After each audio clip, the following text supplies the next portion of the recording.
One of the main problems with playing 19th century music is that it needs much more input from the performer in order to work at all.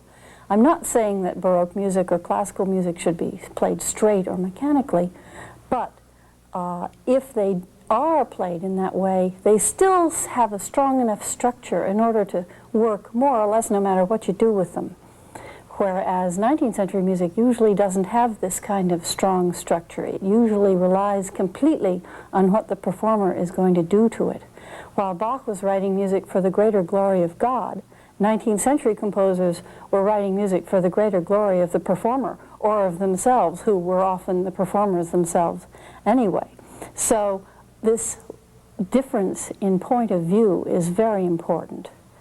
For instance, the piece that I just played was the first part of the Liebeslied by Johann Caspar Merz. And I'd like to play a little bit of the second part of it in the way that anyone just first looking at the music and not really thinking anything about it might easily come to play.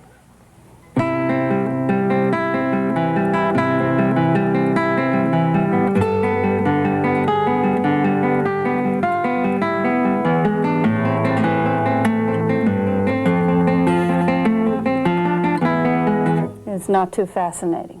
It's pretty much of a disaster, in fact. And yet, people might very well think that they could do that.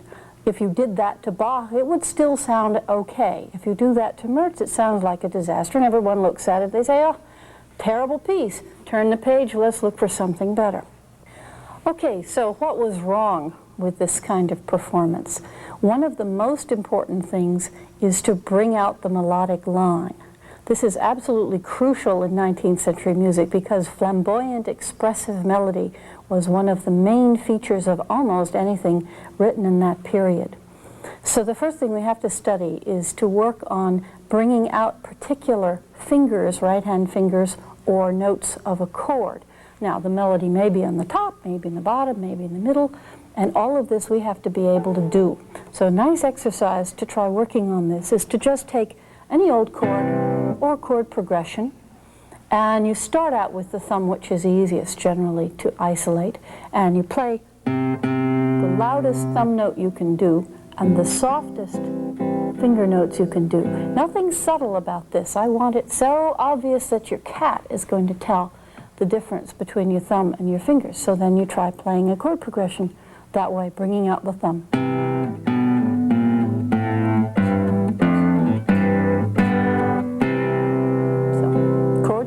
But very, very soft. Then you try the next hardest one, which is usually the A finger. That usually most people can bring out fairly well, and very soft everything else.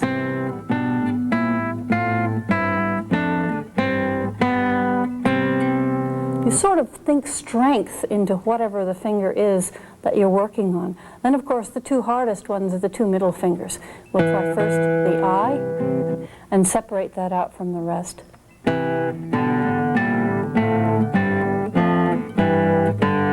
And the M finger.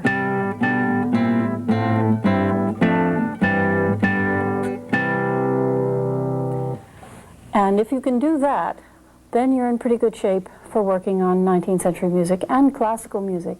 Oddly enough, the one time that you don't generally need this ability too much is when you think you would in Baroque music, because there the voice leading is so obvious that usually you don't have to work very hard to bring it out. But in 19th century music, you very much do. Another factor that you have to bear in mind is to imagine that in playing a piece you are climbing up and down mountains, or perhaps driving up and down in a car, because going up is harder than coming down. And this should be obvious in music, as it would be if you were actually driving up and down mountains. You can imagine an opera singer, when they sing a high note, it takes much more effort, and it's harder for them. There's more tension involved in getting that note out. And you can hear that in singers' voices, and you should be able to hear that in instrumental music when it really isn't so obvious unless you make a point of it.